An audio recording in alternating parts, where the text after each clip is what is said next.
Assalamualaikum warahmatullahi wabarakatuh. Kenalkan, nama saya Vidya Dara Putrasi dari Program Studi Manajemen Fakultas Ilmu Ekonomi dan Bisnis. Hari ini saya akan mempresentasikan mata kuliah saya Pengantar Manajemen dan Bisnis yang akan membahas mengenai motivasi dan komunikasi.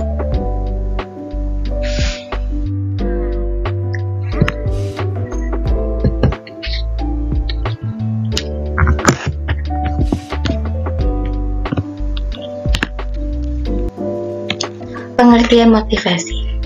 Motivasi dalam dunia kerja adalah suatu yang dapat menimbulkan semangat dan dorongan kerja. Adapun pengertian motivasi menurut beberapa para ahli. Yang pertama, menurut Munhart tahun 1992. Motivasi berasal dari kata Latin monhar, artinya bergerak. Yang kedua, menurut Ashad 2004, motivasi kerja dalam psikologis karya biasanya disebut mendorong semangat kerja. Menurut Munandar pada tahun 2001, motivasi kerja memiliki hubungan dengan prestasi. Dan menurut Gito Sudarmo dan Mulyano pada tahun 1999, motivasi adalah suatu faktor yang mendorong seseorang untuk melakukan suatu perbuatan dan kegiatan tertentu. Oleh karena itu, motivasi seringkali diartikan pula sebagai faktor pendorong perilaku seseorang.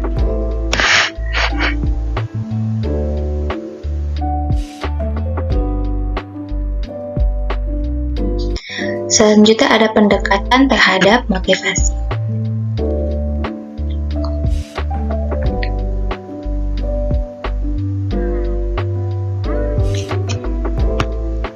Yang pertama ada pendekatan tradisional.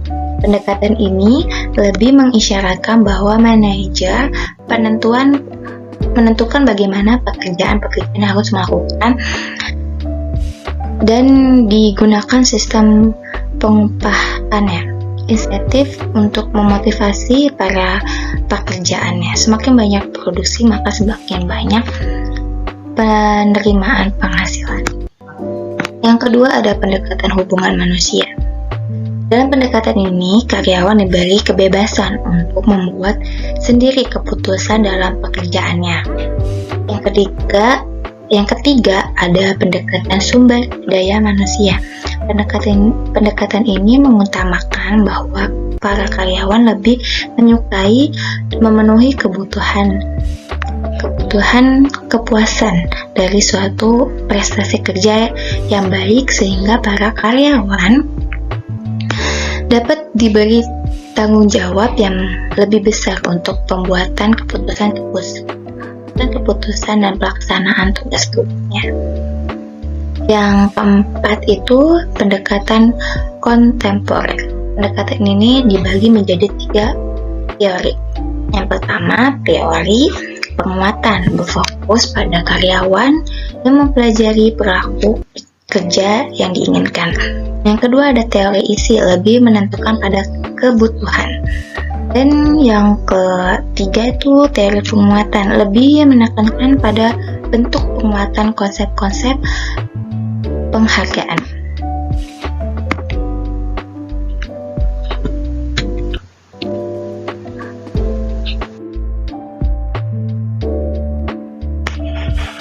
Selanjutnya ada teori-teori motivasi. Yang pertama ada teori kebutuhan. Teori ini beranggapan bahwa tindakan manusia pada hakikatnya untuk memenuhi kebutuhannya. Oleh sebab itu, apabila pemimpin ingin memotivasikan bawahannya harus memenuhi kebutuhan bawahannya.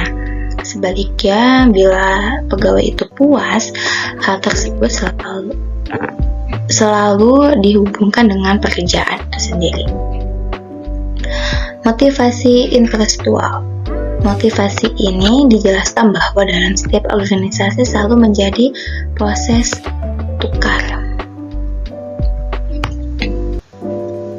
tukar menukar dan teori harapan.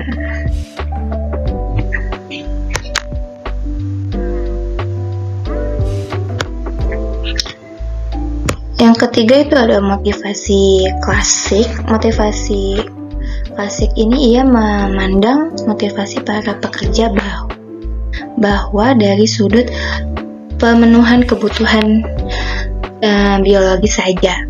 Dengan demikian, teori ini beranggapan bahwa jika gaji pekerja diinginkan, maka dengan sendirinya dia akan lebih bergairah dalam bekerja. Selanjutnya ada motivasi dua faktor. Yang pertama ada faktor pemeliharaan, merupakan kebutuhan yang berlangsung terus-menerus. Dan yang kedua ada faktor-faktor motivasi, menyangkut kebutuhan psikologis seseorang. Faktor motivasi ini berhubungan dengan penghargaan terhadap pribadi yang secara langsung berkaitan dengan pekerjaan. Yang kelima itu ada motivasi human relations. Teori ini mengutamakan hubungan seseorang dengan lingkungannya. Dikatakan bahwa seseorang akan berprestasi bila diterima dan diakui dalam lingkungannya. Yang keenam itu ada motivasi Klaus Esgroden. Teori ini menyatakan seseorang mempunyai kebutuhan yang berhubungan dengan tempat dan suasana di lingkungan ia bekerja, seperti yang layak, kesempatan untuk maju, kemampuan kerja, tempat yang baik, penerimaan oleh kelompok, dan pengakuan yang wajar.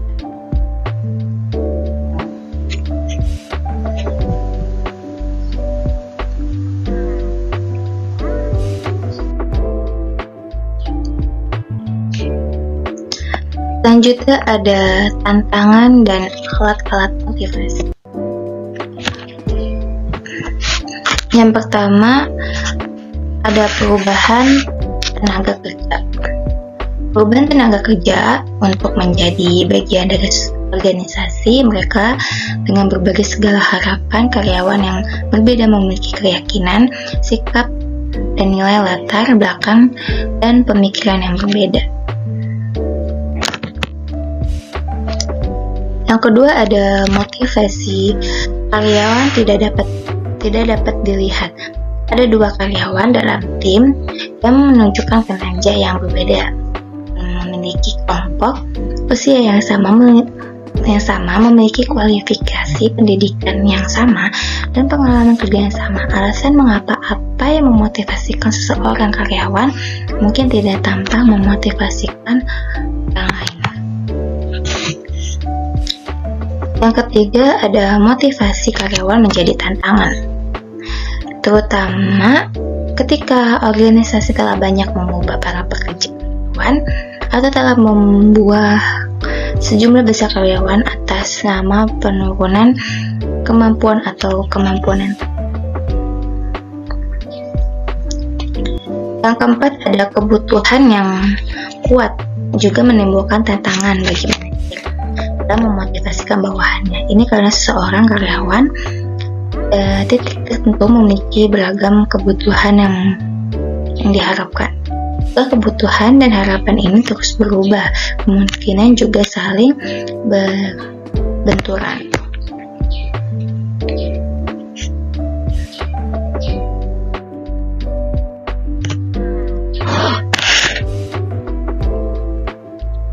Selanjutnya ada menurut Hasibun dalam Kurniasari pada 2018 mendeskripsikan bahwa alat-alat motivasi terdiri atas materi insentif.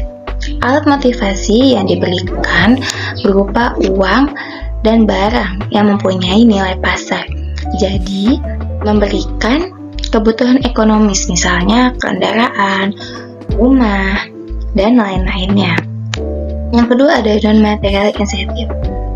Alat motivasi yang diberikan berupa benda yang tidak ternilai, misalnya medali, piagam, bintang, jasa, dan lain-lain.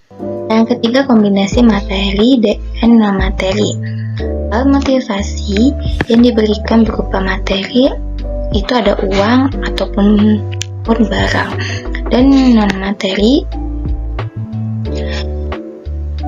uang atau barang.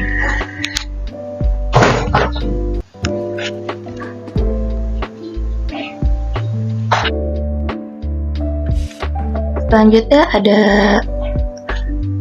pengertian komunikasi.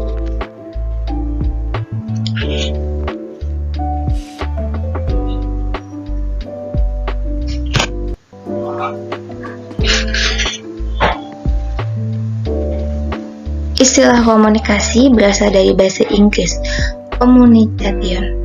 Secara etimologis, menurut asal katanya adalah dari bahasa Latin communis. Dan perkataan ini bersumber pada kata komunis. Kata komunis memiliki makna berbagi atau menjadi milik bersama, yaitu usaha yang memiliki tujuan untuk kebersamaan atau kesamaan makna. Selanjutnya ada menurut para ahli yaitu Howard Lawson. Komunikasi suatu proses yang menjelaskan siapa, mengatakan apa, dan saluran apa kepada siapa, dan dengan akibat apa atau hasil apa.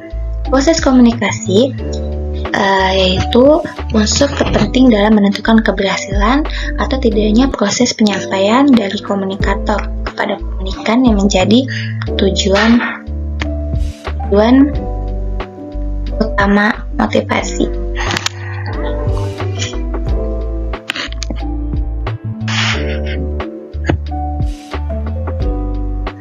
Selanjutnya ada bentuk-bentuk komunikasi.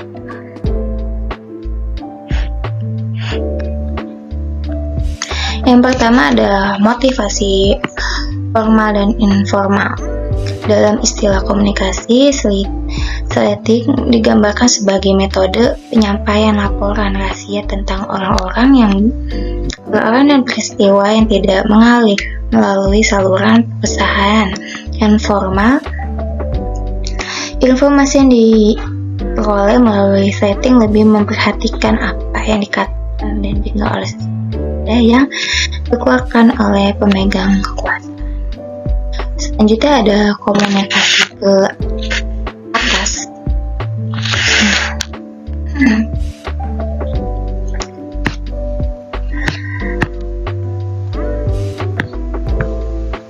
Komunikasi ke atas itu sistemnya saran, kebijakan, pintu terbuka, mendengarkan keluhan karyawan dan survei semangat. Komunikasi ke atas dalam sebuah organisasi dapat diartikan bahwa informasi mengalir dari tingkat yang lebih rendah dan tingkat ke tinggi. Selanjutnya ada komunikasi ke bawah. Komunikasi tingkat yang lebih tinggi ke tinggi yang lebih rendah dari suatu organisasi, mencakup pedoman perusahaan dan selanjutnya ada komunikasi horizontal. Komunikasi ini memungkinkan para manajer pada tingkat sama dalam satu organisasi mengkoordinasikan kepanitiaan lebih efektif, misalkan rapat staf atau konferensi tatap muka. Dan yang terakhir ada komunikasi silang, merupakan penyampaian informasi akan sejawat yang melewati batasan-batasan fungsional dan individu yang tidak menduduki posisi atasan maupun bawahannya.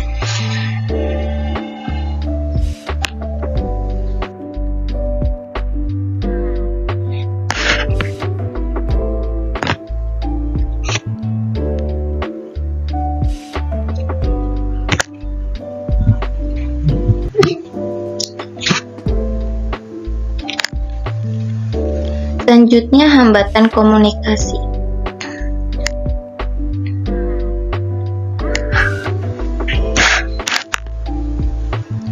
Gangguan, ada dua jenis gangguan komunikasi, yaitu gangguan mekanik adalah gangguan yang disebabkan saluran komunikasi atau kegaduhan yang bersifat fisik.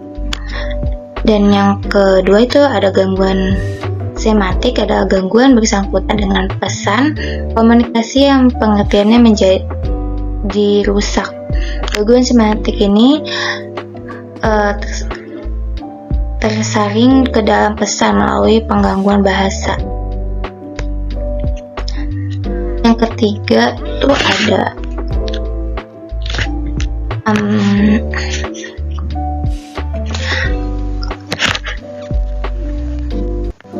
yang kedua itu ada kepentingan, akan membuat seseorang selektif dalam menanggapi atau menghayati suatu pesan. Yang ketiga itu ada motivasi terpendam. Motivasi akan mendorong seseorang untuk berbuat sesuatu yang sesuai, benar dengan keinginan, kebutuhan, dan kekurangannya. Semakin sesuai komunikasi dengan motivasi seseorang, maka semakin besar kemungkinan komunikasi itu dapat diterima dengan baik oleh pihak yang bersangkutan, begitupun sebaliknya.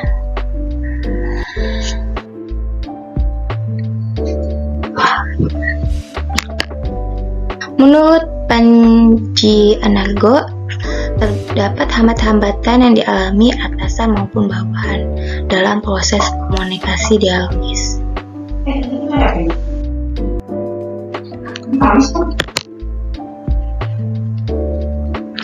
Hambatan-hambatan pada pihak atasan.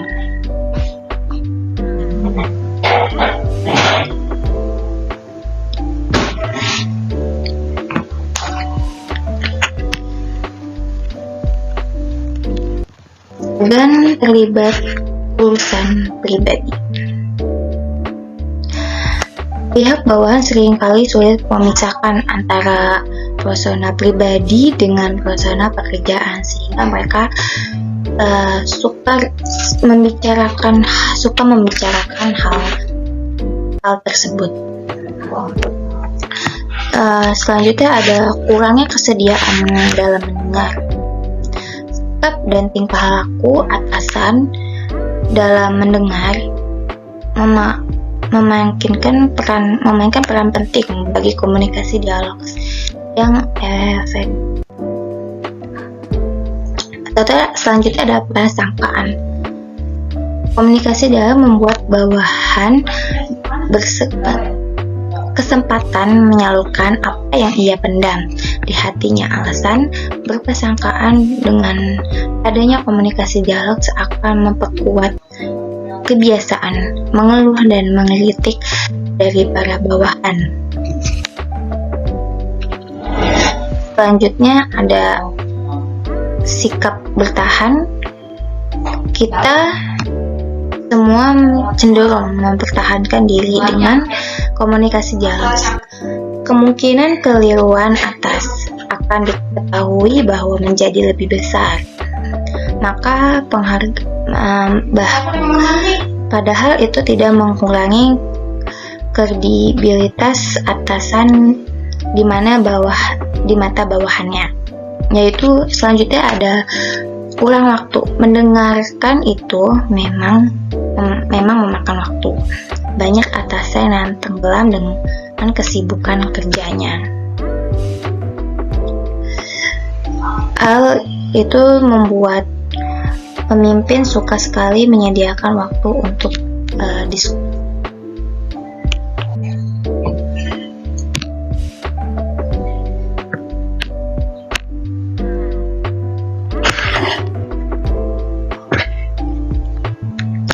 Selanjutnya ada hambatan pada pihak bawahan, yaitu keterbatasan pengetahuan. Pengetahuan seringkali mempersulit komunikasi dari bawah ke atas. Selanjutnya ada prasangkaan emosional. perasaan-perasaan mereka yang sering bercampur aduk dengan pengamatan terhadap persoalan-persoalan. Seringkali dengan menemukan pendapatnya jauh-jauh dari hari, mereka sudah siap bahwa pendapat tersebut ditolak. Akibatnya mereka sering ragu dalam berbicara.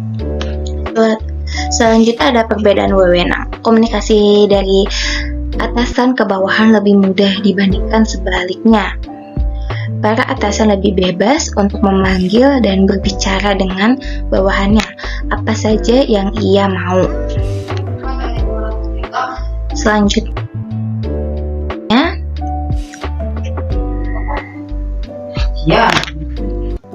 ada 3 hambatan komunikasi dalam organisasi menurut Handoko pada tahun 1998, yaitu ada hambatan tingkat hierarki, wewenang manajerial, dan spesialisasi.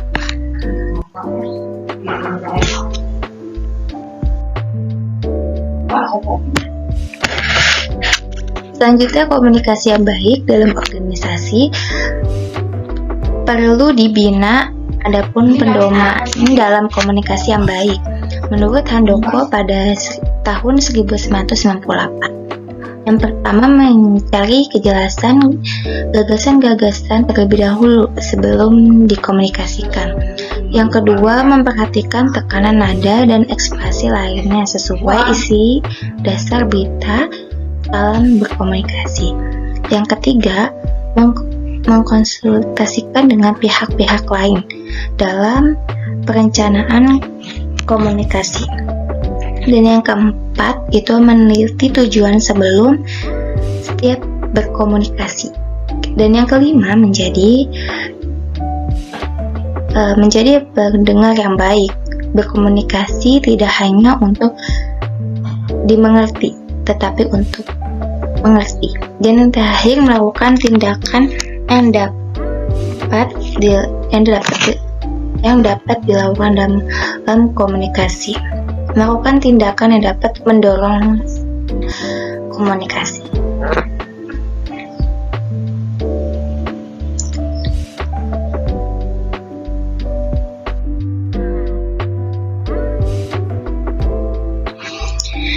Terima kasih. Sekian presentasi saya hari ini. Semoga bermanfaat bagi teman-teman. Saya akhiri. Wassalamualaikum warahmatullahi wabarakatuh.